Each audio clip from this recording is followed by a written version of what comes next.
Sten Morgan here. I hope you're doing well. I want to announce that we are launching the How to Be an Elite Advisor course. We are combining all of our best teachings and ideas into a course that you can complete in less than a week. I want to share with you the best ideas that I implement within my practice that have helped me achieve more than I ever thought possible.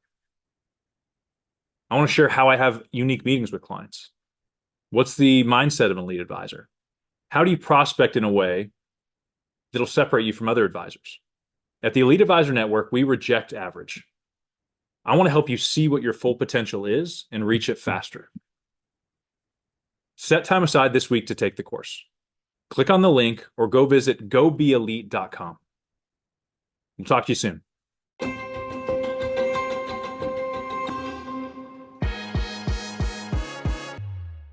Great to be with you today. Sten Morgan here. I'm excited about today's podcast. I'm going to dive into individual questions from listeners about their personal practices. I love diving into questions with advisors, not that because I have the answers to every problem or question, but also because I benefit as I talk about it out loud. So what I love about these questions is that I'll try to answer as specifically as I can, as if this advisor was sitting here with me, but also talk about kind of the bigger question behind the question, because a lot of these will impact all of our practices. So first question, this comes from Keith.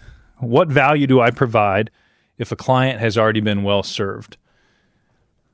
In my experience, there's a lot of clients. There's always a need, potentially. There's a reason they're in your office. Most of the time, if a client is really well served, there's a good chance they're not even meeting with another advisor. But let's assume you do get an opportunity with a client and you dive into their plan, and maybe for some reason they just thought there was more opportunity for them. And you do a deep dive into their plan, you get some data, maybe it's in meeting 1, you fact find, you go back to meeting 2, and you're sitting there thinking to yourself, this is a pretty good plan. There's nothing dramatic that I can point out that might create urgency for them to take action. I've found myself in this situation a few times, and younger advisor Sten was kind of scrambling because I wanted the client. And so maybe the client wasn't a good fit. Maybe the situations they were dealing with, their professional team and their current advisor had more expertise than me. So I think first I would try to discern, is there just a skill set that I don't have that this client truly needs? Maybe that's a situation where we just say, hey, you're in good shape. There's really nothing to change. I'm not the best fit for you moving forward. At times, the worst thing we can do for our practice is bring on a client that's not a good fit, that maybe our sales skills are so developed that we can get somebody to say yes, but it's not really based on the ability for us to add true value moving forward.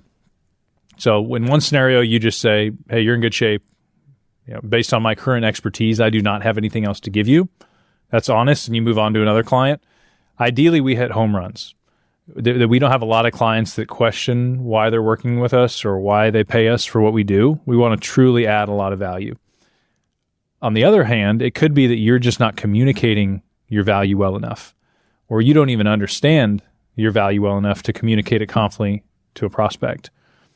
So to Keith, if Keith was sitting here with me, because I know Keith, I would tell him that there's a good chance that you can position your system or the fact that you're proactive and you communicate more than other advisors. You could have a client that has taken advantage of really great planning opportunities in the past, whether by chance or they had a good advisory team around them, but they could prefer to work with you because you communicate more clearly. You meet with them more often. And so for me, if this was a client for me, I would shift more towards, hey, I know I can add value moving forward. I'm confident this client is in better hands with me than maybe other advisors. I'm going to step out in that confidence and present my process really cleanly and clearly. Because at the end of the day, it's up to the client to decide if they want to work with us or not.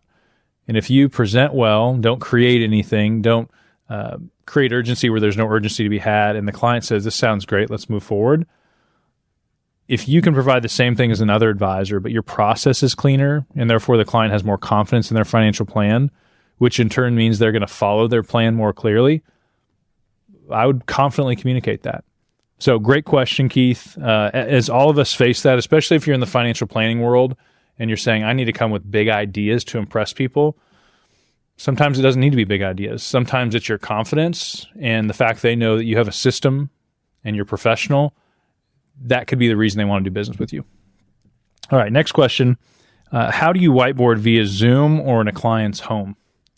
So for this advisor, their current firm, the broker-dealer they're with, does not allow them to use the whiteboard feature on their remote software.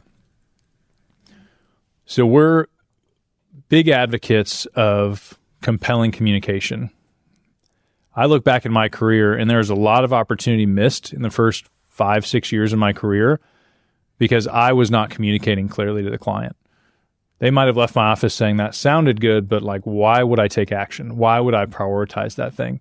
And so I believe that every advisor should have a superpower in communication, because if the only thing standing between a client need and the client taking action is our ability to explain the situation and show them how big of a deal it is for them to take action, I think we should take that pretty seriously. So in this case, what if Craig's hands are tied? He's meeting with a client over Zoom. He's not allowed to use whiteboarding, the technology built into it. You could put a whiteboard behind you. I mean, I don't think any BD would stop you from, if they're letting you send reports and different things, illustrating ideas. So quick, easy way would be get good lighting and set your camera up in a way to where there's a whiteboard behind you. Practice it so it makes it, you know if it looks really clean and easy. If at the end of the day, you're saying they're not allowing me to look at a whiteboard, they're not allowing me to use whiteboard software, I would go to them and say, okay, what options do we have? I've dealt with so many compliance departments where I got a few no's at first, probably because what I was asking was not in the normal process of what they were doing. But what I knew and what I brought to them was, but a lot of advisors are doing this already. So it's not that it's illegal. You're saying right now you don't have the capacity to evaluate it and make it an option for us. These are things I'm allowed to do with them in person in a conference room, which is whiteboard. So can I set up a whiteboard behind me? So I just get really curious on, it's not a yes or a no. It's, hey, how can we make this happen? Not if, because your ability to communicate and illustrate, they're letting you show illustrations to clients all the time. I would push on this one a little bit, because for the advisors to get really good at communicating and illustrating, their business is transformed because clients are getting a dramatically different experience with them, where most advisors, and I did this for years, are just talking at a client. They're saying, I'm Sten, I'm an advisor, hope you want to work with me. Here's a bunch of information, sign here.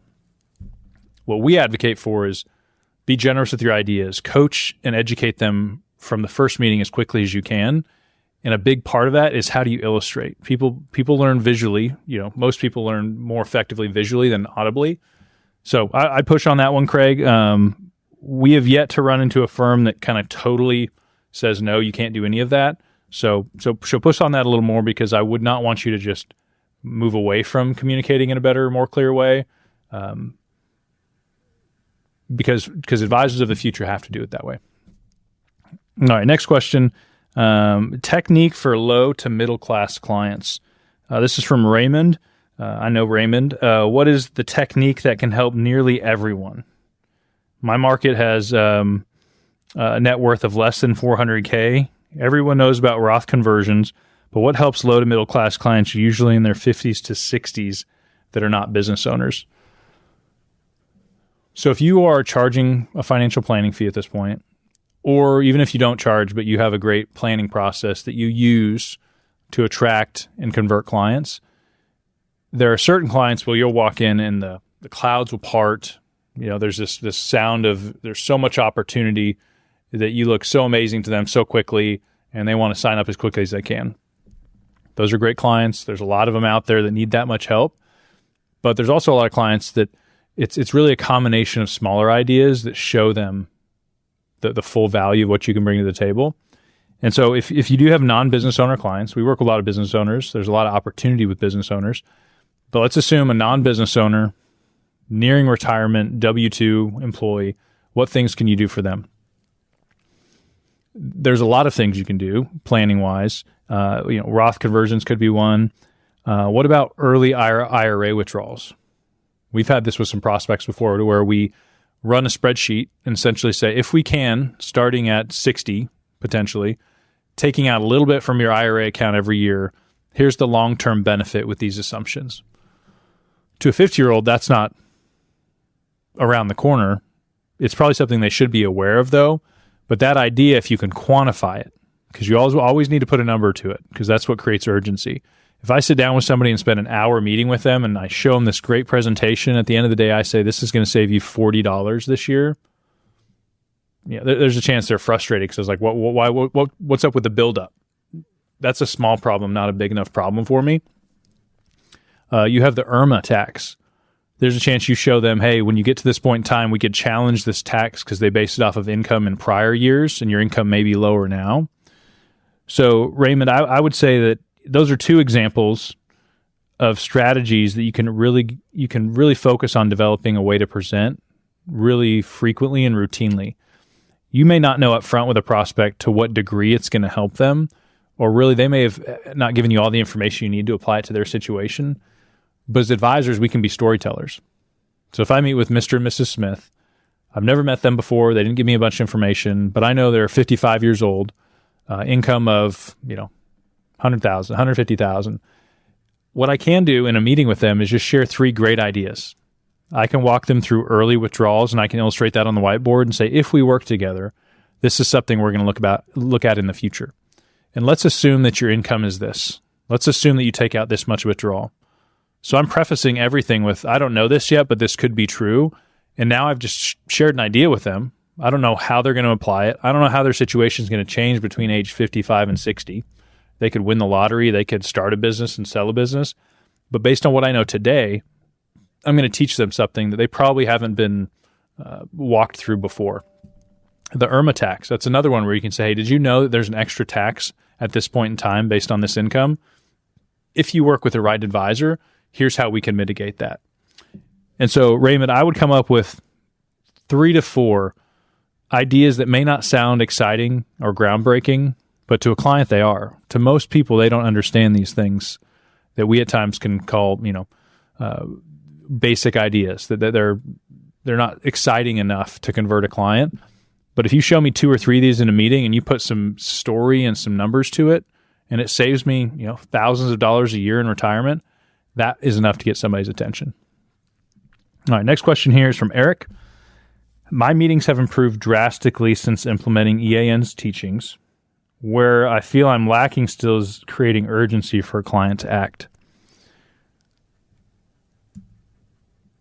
The risk we run as advisors as we develop our communication skills is that we get people excited and we get them to the 1-yard line. But what I see a lot of advisors missing out on is the true conversion, the thing that pushes a client to take action. And this plagued me in my young advisor career because I was confident. I knew I was driven. I knew I wanted to be a good advisor for these people. So I was excited about the meeting. But I didn't spend enough time trying to get myself in the client's shoes, realizing they have busy lives. They have things that are coming up. As soon as they walk in my office, they might get a text and their world and their day gets turned upside down. Somehow, if appropriate, I need to make sure the things I'm telling them they should do rank in their top 2 or 3 things. We don't make things up, though. We don't create urgency where there is no urgency in order to sell a product. But if I meet with a client and I tell them, you need to change this insurance policy because it's an increasing term. If you level it out, you'll save $300 a year. And then that same meeting, I share another idea about a tax strategy where they can recharacterize some of their income and it'll help them save $5,000 a year. And then I have another idea that saves them another $5,000 a year. All of a sudden, those ideas there save them around $14,000 a year. And I say, client, in the next 10 years, if you continue to implement these ideas, not only will this save you $14,000 in 1 year, but over 10 years, that's $140,000. So I took a couple ideas or a few ideas that on their own may not be enough to push my planning items, the things that I think are important for them, into their top 3 list of life decisions they need to make soon. And this is where advisor communication can be the biggest obstacle. It is our responsibility to clearly educate them on where they stand now and to paint the picture of where they could go in the future and show them here are the steps you can take and why they should be important to you. And so, Eric, as I read this, I would say quantify, quantify, quantify. Bring up the idea. even if you don't have all the information, put some assumptions in the story. Let's assume your tax rate is 30% in the future. Let's assume that your business makes this and you put this much money in your SEP. It is up to us to paint the future picture of what could be so that they see it as a priority. And so, Eric, where you could be falling short is you're getting the person in the door, you're sharing great ideas, but you're not quantifying and finalizing enough urgency for the client to say, wow, this is important. Okay. All right, next question. If you only had insurance products at your disposal, how would you answer the question, what do you do? In our live event that we hold here in Nashville, well, at least once a quarter, we spent a chunk of time talking about how do advisors answer the question, what do you do? There's two sides to that. One, does the client understand enough to have curiosity and to understand, wow, this person could really help me and solve my problems? The other side of it is that most advisors do not have a really good answer to this question. And I would say, well, that's because the advisor doesn't know truly what their value is. If someone says, hey, Sten, what do you do? And I'm like, I manage money. Oh, that's it? Or if I was to say, I help business owners pay less taxes and make much more confident financial choices. Oh, how do you do that? So my answer doesn't stop there. My answer then goes into, for example, here's how I help somebody else. I'm going to tell a little bit of a story, a quick one, so they can put themselves in the story and therefore relate to like, oh, this is who this person works with. And finally, I'm going to put a number to how much I help somebody else.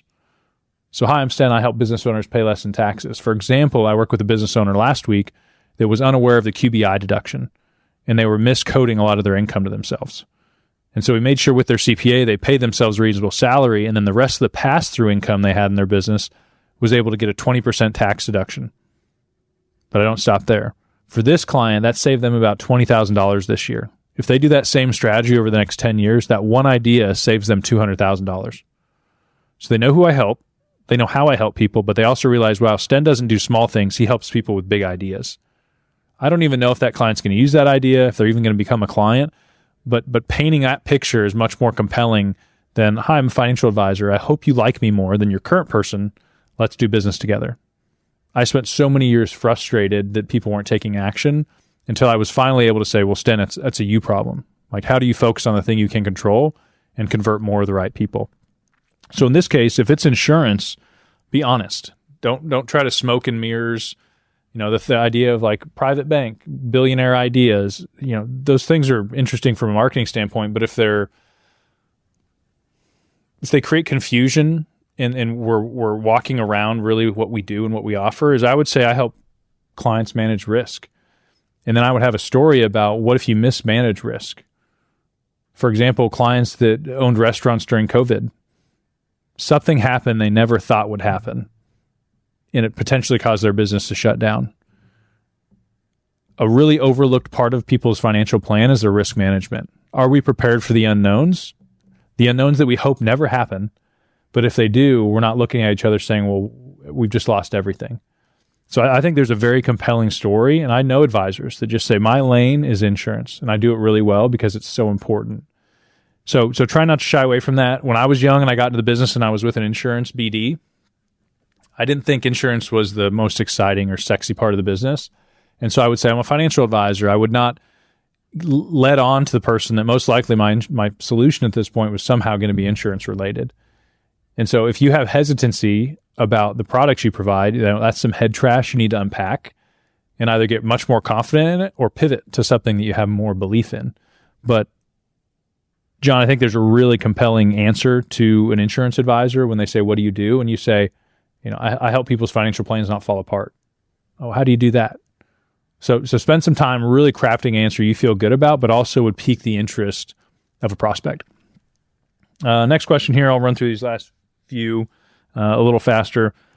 What is my response when somebody asks me, what do you do? And so I have a few responses depending on the audience I'm with. If I'm at a worksite education event of W-2 employees, that would be different than my answer for business owners. The main takeaway here, and I shared one with you about I help business owners pay less taxes. Here's how I do that. And here's how much money I've saved people in the past. That is what we call our formula for answering what do you do. Tell them specifically who you serve. Give them an example of how you've served somebody. And then tell them the number or quantify the value of the help you provided somebody.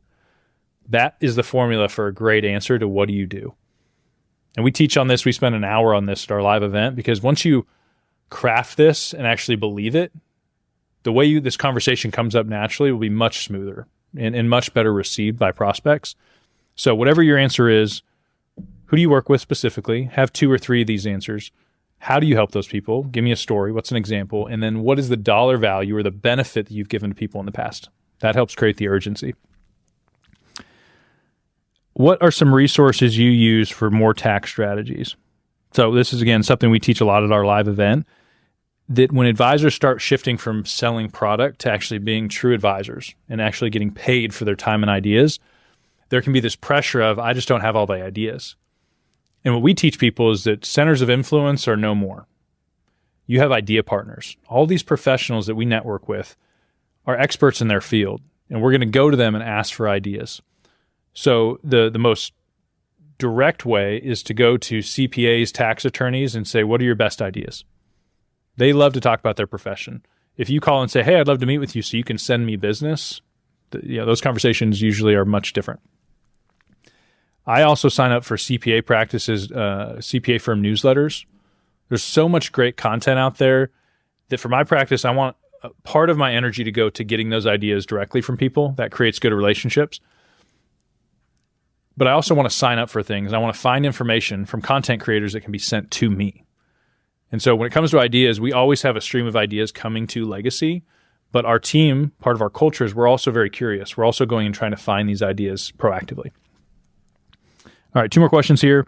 How do you best track and divide out revenue, fees, and commissions?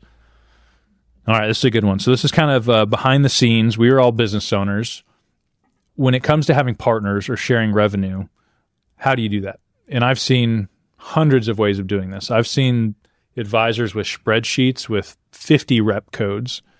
And while I think there was a method to the madness, I was like, I just wouldn't want to keep up with that. Like at some point, it's distracting me from doing what I do best, which is getting the right clients in and serving my clients really well.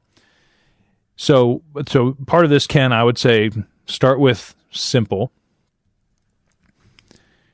and then figure out, is the long-term structure of your practice going to be equal partners? You may end up having a different structure for the partners than you do future advisors. So Legacy, for example, I have W-2 advisors. They get paid a salary for doing great work. I provide a lot of the leads for them, and they get bonused on attracting or closing new business.